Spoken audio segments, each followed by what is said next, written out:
vocês, meu pai Zequinha. Bom dia, pai. Bom dia, Cássia. Bom dia a todos os ouvintes que estão aí com o radinho ligado, nos ouvindo. Um forte abraço para todos. Então, simbora para a nossa prova.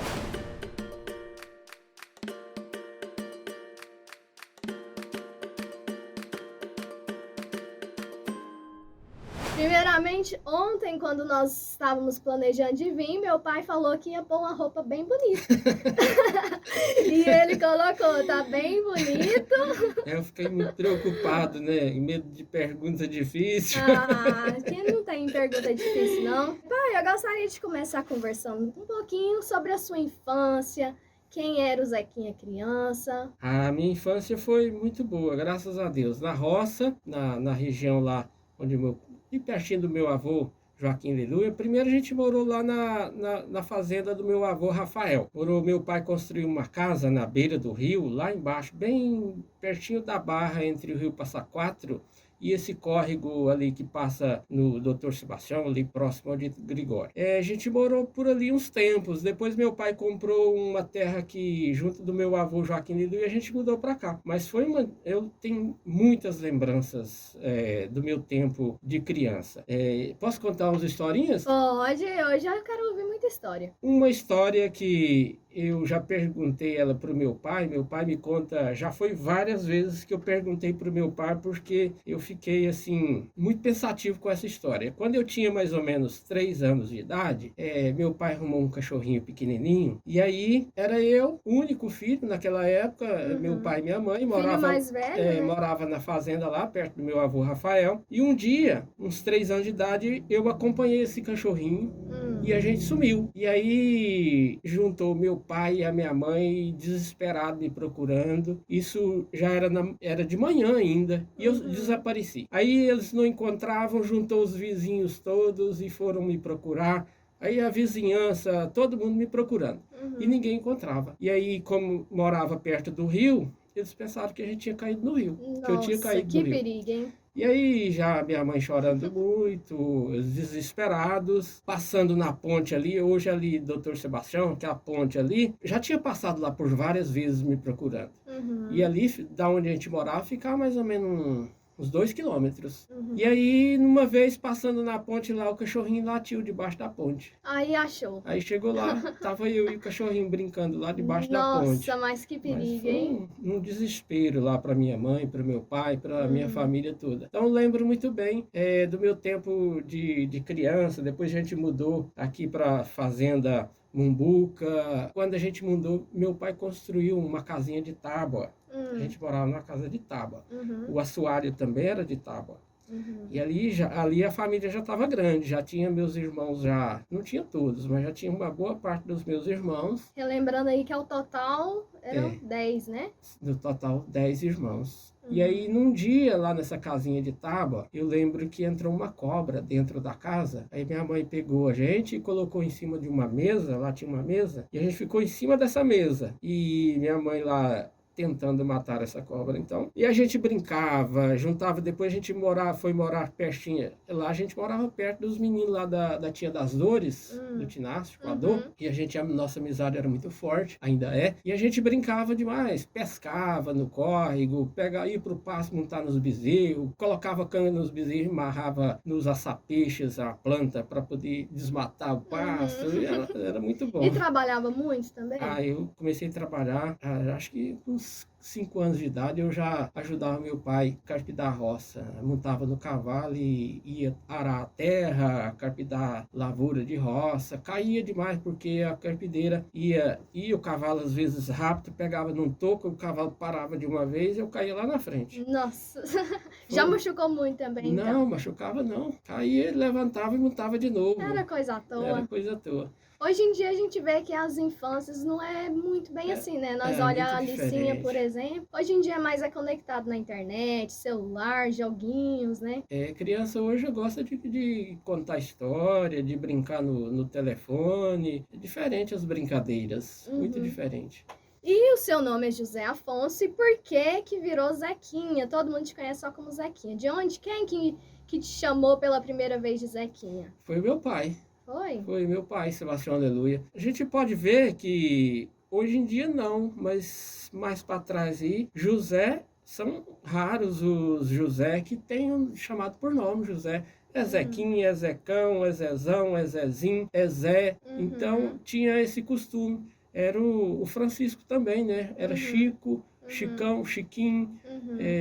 Meu pai me chamou e pegou. Aí a turminha lá, os coleguinhas achou bom e pregou, ficou. Zequinha. E é mais fácil, né? Bom, Zequinha. Quando você já contou muito sobre a época de quando ainda era criança, falou das brincadeiras, falou do trabalho também. Desde essa época você já queria estudar, você tinha essa visão de que o estudo era importante, que você queria fazer faculdade. Qual que era o seu sonho quando criança? Eu comecei a estudar, eu tinha já uns 8 anos de idade quando eu fui para a escola. Mas quando eu fui para a escola, eu já sabia ler e escrever. E a minha primeira escola foi lá no Buriti. E lá eu estudei até a 4ª série. E depois eu vim estudar aqui no Passa Quatro, da 5ª até a 8ª série. Porque aqui não tinha 2º grau ainda. Então eu vinha, era à noite que eu estudava. Eu vinha da roça à tarde, dá uns 4, 5 quilômetros, eu vinha de pé, estudava à noite, posava aqui na casa do meu avô Rafael, foi bom demais para mim. No outro dia cedinho eu levantava, 5 horas da manhã, 6 horas da manhã eu já estava indo embora. Aí trabalhava lá durante o dia, à tarde eu voltava e assim foi. Fiz a 5ª, a 6ª, a 7ª e 8ª série aqui. Quando terminou a 8ª série, aí foi complicado, porque não tinha 2º grau aqui. E aí eu lembro que surgiu a oportunidade de levar os alunos para estudar em Cristianópolis, no 2º grau. Aí meu pai e minha mãe conversando lá e deixou para mim decidir se eu queria continuar estudando ou se eu ia parar de estudar. Aí eu pedi que eu queria continuar. E por quê? Porque naquela época não tinha esse costume, né, de estudar. Por que acendeu essa chaminha? Não, eu quero continuar a estudar. Sendo que estudar é uma tarefa muito difícil e você já estava acostumado a trabalhar na roça. Por que surgiu essa chavinha? Vou estudar, vou dar continuidade. É difícil, mas não, acho que não tem outra resposta a não ser... Acho que eu fui tocado por Deus. Acho que Deus é muito bom para mim. Sempre foi muito bom. Ele me deu tudo a mais daquilo que eu sonhei. Tudo que eu queria, Deus me deu a mais. Acho que foi aquela luz de Deus que me deu essa vontade de estudar, porque naquela época meus colegas, meus amigos, quase todos pararam. Pois é. E eu fiquei firme, e foi um tempo muito difícil estudando lá em Cristianópolis, porque eu saía da roça, vinha de a pé até a estrada ali pertinho do Wagner. Ali tinha um ponto, eu pegava o ônibus lá, era um ponto. E a estrada, quando era tempo da seca, ela ficava fofa de poeira. Quando era de tempo de chuva, ela lama, e muita chuva mesmo. Eu vinha de pé, e eu lembro que eu tinha só um par de tênis, e era branco, e aí ele sujava todo de terra, de poeira. Encardido. E era o único que eu tinha. Então, eu fui para Cristianópolis, por muitas vezes eu estudei lá à noite, molhado. Voltava para casa molhado. Então era uma tarefa. Já é difícil estudar. E ainda sabe o que eu fazia pro meu essas tênis? adversidades. Meu tênis era branco, como sujava demais. Aí eu aprendi a lavar ele com salmoura de sal. Colocava sal na água e lavava ele, aí secava, ele ficava um pouquinho mais branco. Dica boa, hein, ouvinte? Ai, muito legal. E aí, nessa época dos estudos, então você terminou o que hoje é o ensino médio, né, em Cristianópolis. Terminei lá, eu fiz técnico em contabilidade. Ainda em Cristianópolis. Então, terminou o ensino médio, aí já começou esses cursos à parte. O ensino médio lá era técnico contabilidade. A gente fazia a 1ª, 2ª e 3ª série do ensino médio e saía já formado para ser contador. Que eu poderia ter abrido um escritório de contabilidade depois que eu terminei lá, mas eu não fiz isso porque assim que eu terminei, foi emancipado São Miguel do Passa Quatro e aqui não tinha, a população aqui não tinha estudo na época. E eu era um dos poucos. O meu colega, o meu principal colega de escola foi o Silvinho, lá da tia Tarsila e tio Zé Silva. Eu e ele, nós fomos convidados para trabalhar na prefeitura. E aí eu fui trabalhar na prefeitura, mas eu tenho muita saudade desse tempo de escola, tanto do Buriti, quanto aqui da quinta oitava e lá de Cristianópolis. Aproveitando para mandar um abraço bem forte a todos os meus professores, porque foram pessoas muito especiais e muito importantes da minha vida. Eu não consigo esquecer dos meus professores, porque eles realmente foram muito importantes para mim. São essenciais, né? Realmente. E aí teve o curso de contabilidade ainda nesse ensino médio, aí você poderia já ter parado de estudar ali, né? Porque já terminou o ensino médio e ainda tinha um curso técnico, então já estava ali top demais, né? Daquela época já era muito bom. Mas você resolveu dar continuidade e fazer um curso superior. Por quê?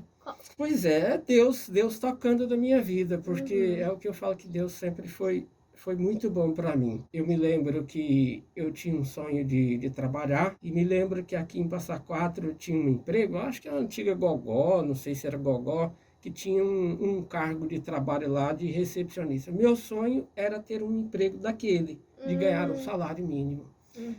Mas veja que Deus me tocou para estudar, e quando terminei o 2º grau já consegui arrumar um serviço na prefeitura, que naquela época tinha um salário bom, acho que dava uns 4 salários.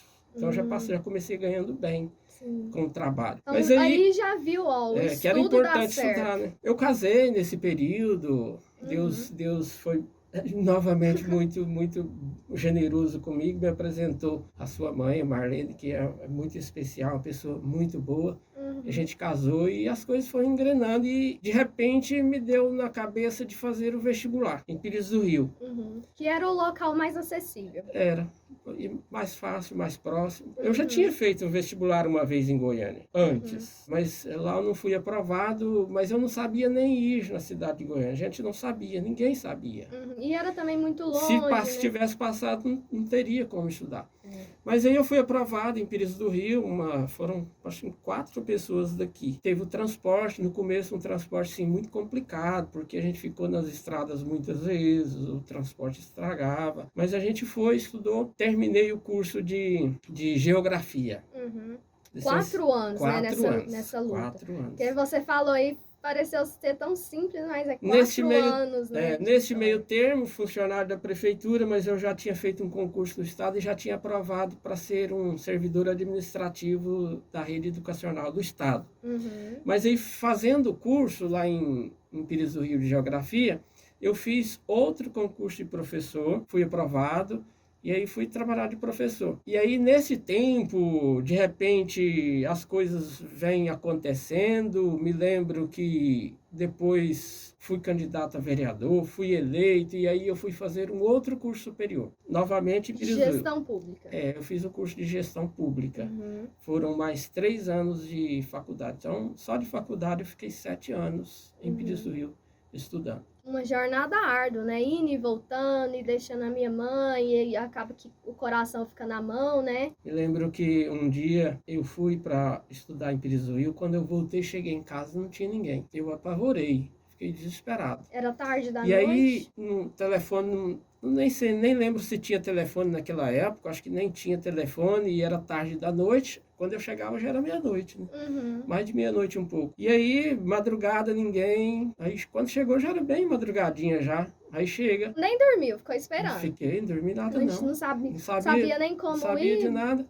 Quando chegou, foi o Jorge que foi andar numa bananeira.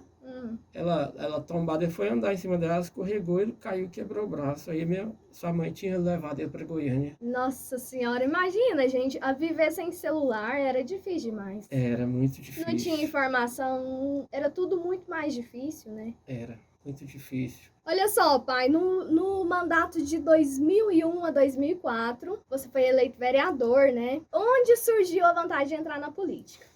Foi, novamente, eu acho que é Deus tocando, porque eu nunca corri atrás de nada dessas coisas. As coisas aconteciam, porque acho que Deus ia indicando para acontecer. Acontece que eu era funcionário da prefeitura, era professor, a irmã Célia era prefeita.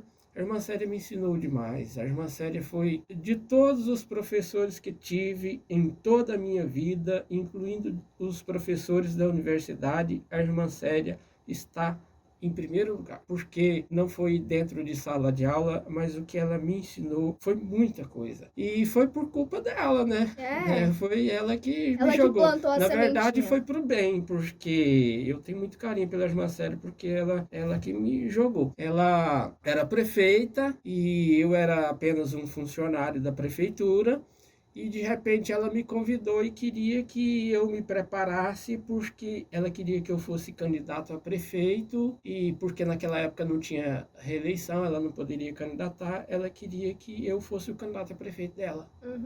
E engraçado que eu nunca tinha sido político nem nada, nem pensava em política, e aquilo, fiquei maravilhado com aquilo. E aí eu comecei andando nas casas das pessoas, e conversando, e gostei, fiquei encantado, maravilhado, e passei a participar de reuniões, e as pessoas foram me ensinando muito sobre a importância da política, mas não deu certo para ser candidato a prefeito, porque é muito difícil ser candidato a prefeito.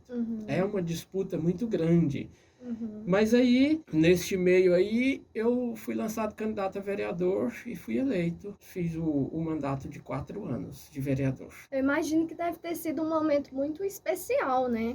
Foi muito especial, estava aprendendo muito ainda, mas foi muito importante. Fui diferente. Eu não gostava de ficar concordando muito com as coisas como elas são. Eu acho que a gente questionava, ia atrás, por que isso aconteceu? Eu acho que o Brasil, hoje, esse país gigante, tão rico, de um povo tão bom, tão trabalhador, nosso Brasil é uma potência mundial, chegou a ser a 6ª maior potência econômica do mundo, mas tantos problemas que nós temos no Brasil, e eu digo que a culpa são dos políticos. Porque os políticos, eles não fazem o trabalho como deve ser. O legislativo não fazem o que deve ser feito. O judiciário faz muito pouco. E o executivo, às vezes, luta, mas também deixa de fazer muito, e também acontece que faz muito errado também. Então, o sofrimento do povo do Brasil é por causa dos políticos. E aí, para resolver isso, é preciso ser diferente. E eu tentei ser diferente, mas aqui é muito pequeno, eu também sou muito pequeno, e a gente não consegue, de repente, fazer aquilo que deveria ser feito. Mas fez muito bonito, tem uma história muito bonita, tanto é que hoje nós estamos falando aqui para várias pessoas por conta do trabalho que você fez, não foi? A rádio comunitária, posso dizer que é um projeto do meu mandato de vereador. Mais uma vez teve a participação da irmã Célia, porque eu era de dentro da igreja, ainda sou, né? E a irmã Célia me pediu para participar de uma reunião no Centro Pastoral Dom Fernando, em Goiânia, naquele tempo, 2001, eu acho que foi 2001. E eu fui para essa reunião, era 3 dias de reuniões, me parece. A gente dormia lá. Teve um momento lá, uma oficina, que foi especialmente para falar de rádios comunitárias. Então tinha muitos padres, muitas pessoas de vários municípios, e fez uma mesa redonda assim, e aí tinha alguém lá para explicar sobre rádio comunitária. E as rádios comunitárias faziam poucos anos que elas tinham sido liberadas no Brasil, pelo governo federal. E aí eu fui escutando aquilo, e aquilo foi me encantando. Aí quando eu vim da reunião, eu já vim pronto para organizar, para trazer uma rádio comunitária aqui para São Miguel do Passa Quatro. Aí eu escrevi o estatuto, a gente registrou o estatuto. Nossa, que trabalho! Juntou uma turminha. Como eu era vereador nessa época, eu não podia colocar o meu nome, mas aí a gente organizou um grupo, colocou e deu entrada em Brasília. Tudo muito lento, tudo muito demorado, mas a gente não deixou passar da hora de entregar as coisas que o Ministério da Comunicação ia pedindo. A gente sempre atendendo o Ministério das Comunicações. Foram 10 anos, mais ou menos 10 anos, para a rádio comunitária de São Miguel do Passa Quatro ser autorizada a montar. Muito tempo, né? Foi muito tempo. Eu me lembro uma vez, você foi comigo em Brasília, lembra? Nós fomos na igreja, nós fomos Fizemos uma visita lá em alguns lugares, né? Fizemos, em Mas o vários objetivo lugares. foi a ida no Ministério das Comunicações levar documentos da rádio comunitária. Uhum. Lembra que na chegada em Brasília, um motoqueiro quebrou o retrovisor do Lembro, e nosso saiu carro correndo. e correu?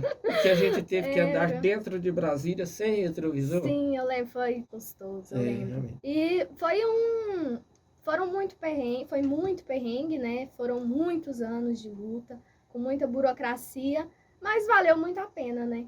Valeu, porque a rádio um instrumento de comunicação muito importante. Para São Miguel do Passa Quatro, então, é a única, né? Só temos a rádio comunitária São Miguel FM. Então, hoje melhorou muito as comunicações, hoje tem o telefone, tem o WhatsApp, tem rede social, mas o rádio é diferente. O rádio nunca perde seu encanto, Não, né? perde não. Por mais que aparecem novas tecnologias que também nos encantam muito, o rádio tem seu lugarzinho ali. Não tem como substituir, né? E é muito gostoso ouvir músicas. Eu aprendi muito sobre músicas que eu nunca tinha ouvido na minha vida. Agora eu ouço, o povo pede músicas, a gente faz muita amizade. Tem muitos amigos que a gente nem conhece, mas que a gente gostaria e quer a oportunidade de conhecer. Inclusive, esses dias veio um casal lá de Rondônia. Uhum. Veio aqui na rádio e foi lá na minha casa porque queria conhecer. Daí a potência da rádio, né? Então, Quando fala rádio comunitária, aparentemente não chega muito longe, né?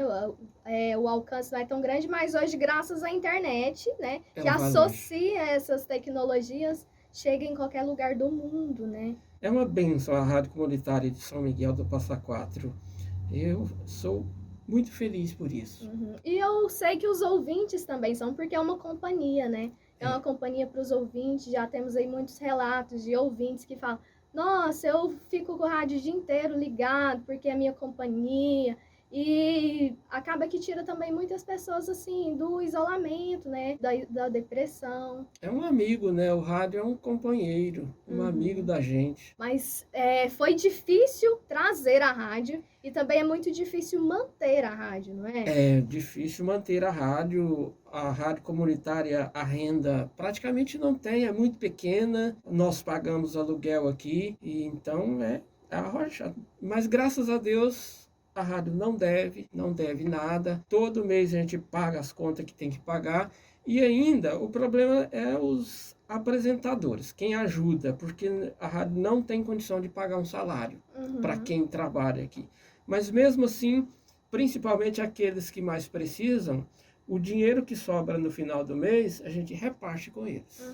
Um pouquinho para um, outro pouquinho para outro. E a turma faz um trabalho também, assim, com muito carinho, do coração, um trabalho voluntário. E essa turma abraçou a Rádio Comunitária São Miguel. Abraça, né? Chega aqui e começa, igual fez o seu Alípio. 4 anos aqui fazendo esse trabalho tão bonito, nunca ganhou um centavo da rádio. Para você ver a importância, né? E tem mais, ele pagava um pouquinho. Ele dava um dinheiro para a Júlia, ajudaria todo sábado.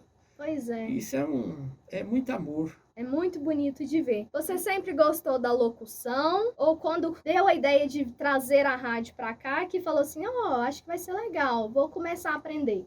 Ou você antes já tinha essa... Eu já tinha, né? Eu já carinho. fazia um trabalho na Rádio Silvânia. Trabalhei 5 anos na Rádio Silvânia, levando informações de São Miguel do Passa Quatro. Lá na Rádio Rio Vermelho, programa Giro da Notícia. Então eu já tinha um pouco de costume. Mas era diferente, a gente não pegava na mesa, a gente não comandava a mesa da rádio. Aqui foi tudo diferente, aqui foi tudo por nossa conta mesmo. Então, é um aprendizado o constante, programa, né?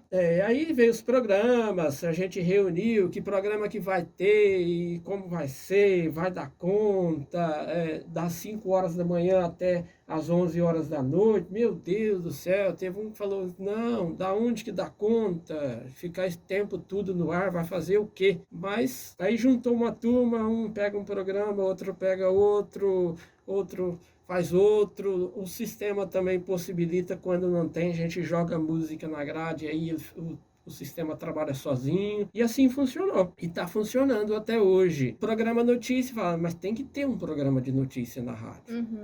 E um programa de notícia é muito difícil de fazer, porque notícia é coisa séria. É séria demanda de estudo, né? E todos os dias notícia que está acontecendo no dia. Então, o ouvinte aí que não sabe, todo dia meu pai acorda cedinho e vai pro computador, né, pai? Eu gostaria de que o programa de notícia fosse totalmente local, que as notícias fossem produzidas aqui mesmo, mas é muito trabalhoso. Para isso teria que ter pessoas ajudando, fazendo visitas, conversando com uma pessoa ou outra para produzir as notícias. Como nós não temos tempo, porque eu também não recebo aqui na rádio, a minha sobrevivência do trabalho que eu tenho na escola, então o meu trabalho também é voluntário, então eu procuro abreviar o tempo de trabalho para trazer as notícias. Aí eu fico coletando notícias do estado, notícias do país, juntando notícias aqui do local e para facilitar o tempo. Mas mesmo assim eu gasto no mínimo 1 hora por dia para preparar um programa de notícias. É um o trabalho mínimo. árduo, né? Demanda muita dedicação, muito esforço e, como você disse, muito amor também, né? Muito amor. E tem que ser diferente. A gente tem que fazer algo diferente. Por exemplo, ficar passando notícias de bajular, por exemplo, os políticos aí, isso já tem a Rede Globo que faz, já tem os grandes rádios que faz, e eles fazem porque eles recebem muito dinheiro para fazer isso, e nós não. O nosso programa de notícia é mais para quem não tem de fato a notícia. Essas notícias que não passam na Globo, porque essas que traz mais inclusão, mais aprendizado para a população excluída. Porque os pobres, a população mais pobre, mais simples, mais humilde, precisa também saber das coisas. Sim. E a gente precisa de mostrar, principalmente sobre o mundo político para essas pessoas, para que haja crescimento da sociedade. Meu pai também já foi diretor da escola e atualmente é secretário em uma das escolas que trabalha, né? Vamos conversar agora um pouquinho sobre educação? Vamos. Você é professora aí há muito tempo já, e aí veio a oportunidade de ser diretor da escola. Como que foi esse trabalho, pai? Eu acho o seguinte, primeiro dizer que eu acho que é muito importante estudar, os pais precisam de ter uma atenção especial com seus filhos, de ajudarem para que eles estudem. As crianças, os jovens, não parem de estudar, porque o estudo, com ele, as coisas boas acontecem na vida. Eu, por exemplo, não sei o que seria de mim se eu não tivesse estudado, não sei onde eu estaria. Certamente eu estaria fazendo alguma coisa importante, poderia ser trabalhando de gari, poderia estar cuidando de uma fazenda, tirando leite. Tudo é muito importante, mas não sei se a minha saúde também daria para isso. Então, eu agradeço muito por ter estudado e por isso eu peço aos pais, aos alunos, que dê muito valor nos estudos, nos professores. Eu, por exemplo, eu fiz 2 segundo grau, eu fiz o magistério, eu fiz o técnico em contabilidade, depois eu fiz 2 faculdades, eu fiz uma faculdade de geografia, depois eu fiz faculdade de gestão pública e nunca parei de estudar. Todo dia eu faço leitura, eu acompanho as notícias, eu acompanho as informações e isso é escola também, a gente vai aprendendo. Mas o meu trabalho é dentro da escola, sala de aula, dando aulas, depois, com o tempo aí, fui candidato a diretor do colégio estadual, fui eleito por 2 mandatos, a gente trabalhamos lá na escola lá, e hoje eu estou trabalhando na secretaria do colégio estadual e continuo dando aula na escola municipal. É uma alegria muito grande a gente estar ao lado dos estudantes, vendo o interesse deles de buscar o conhecimento. É uma alegria ver o aluno tratar o professor bem, o funcionário da escola bem. Isso enche o coração da gente de alegria. E eu acho que o futuro do Brasil está aí. Então, é uma mensagem que eu deixo para todos os estudantes. E, inclusive, quero mais uma vez dizer que Deus é muito bom para mim e eu tenho que agradecer muito, porque Deus me deu um casal de filhos. O George é advogado, a Cássia está concluindo o curso de odontologia.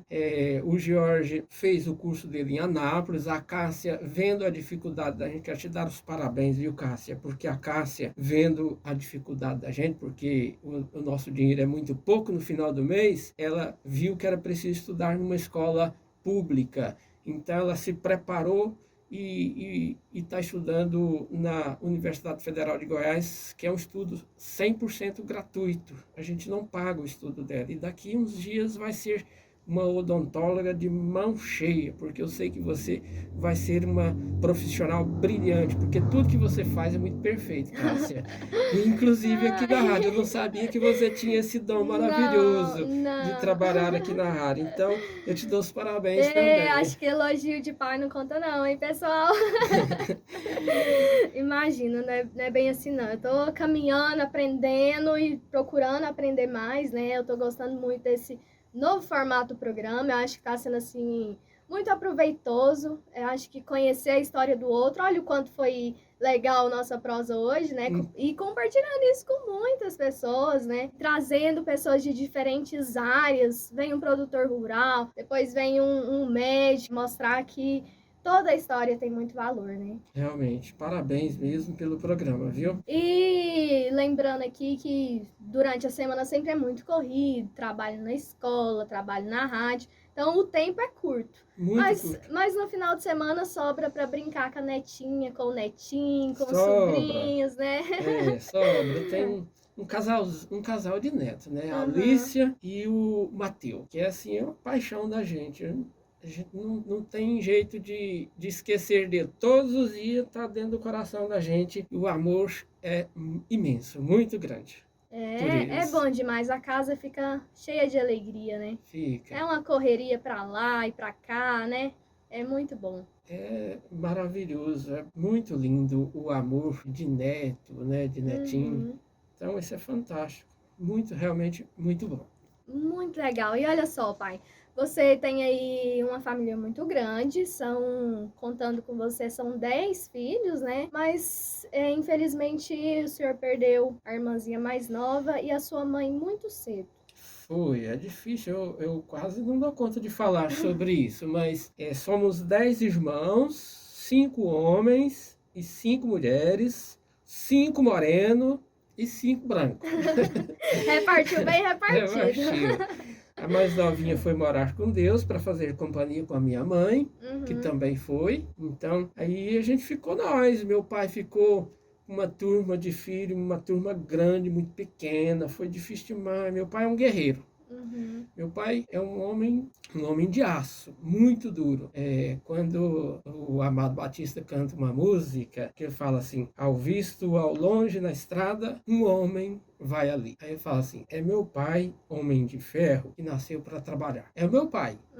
Meu pai. E o coração dele transborda de amor também, porque tudo que é dele é de quem precisa dele. Se alguém precisar do meu pai, se ele tiver condição de ajudar, não sai de mão banada, porque ele é uma pessoa que gosta de ajudar os outros.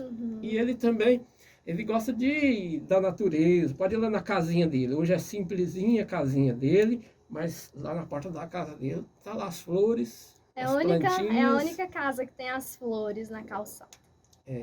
Um abração para o meu pai, para os meus irmãos, para a minha família toda, do lado do meu pai, do lado da minha mãe, todo mundo tem um carinho muito grande por todos. Muito bem, é uma história muito bonita e muito emocionante, né? É difícil realmente falar. E eu imagino que, assim, não dá para descrever como foi, assim, começar a estudar e trabalhar. Foi uma luta muito grande no tempo de escola, que foi muito difícil, porque estudava e trabalhava, faltava, naquele tempo a gente não ganhava os livros, tinha que comprar.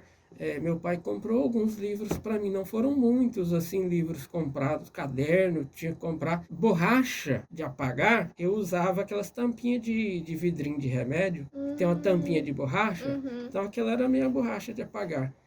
Quando a gente estudava no Buriti, que foi lá os primeiros 4 anos, eu saía lá de casa, da roça, dava mais ou menos 6 quilômetros, a gente ia de pé Levantava de madrugada, 5 horas da manhã, passava na porta do meu avô Jaquim Liduia, passava ali pertinho da casa de tio Zé Silva e tia Tarsila, lá juntava mais os meninos, Silvinho e o Cildo, e a gente descia, passava na porta da casa da avó Moreira, do Vitalino, e atravessava lá no fundo, no Buriti, no fundo da casa do seu Baldo Roque, lá tinha uma passagem. É muito largo o Buriti lá, dá uns 100 metros de largura. Então tinha as pinguelas, de uma pinguela passava para outra, até atravessar lá. No tempo chuvoso era muita água. Não. Muita água mesmo. A gente chegava lá, começava as aulas lá às 7 horas, terminava, a gente voltava e ia almoçar 1 hora da tarde. Meu tempo de escola foi tudo muito puxado.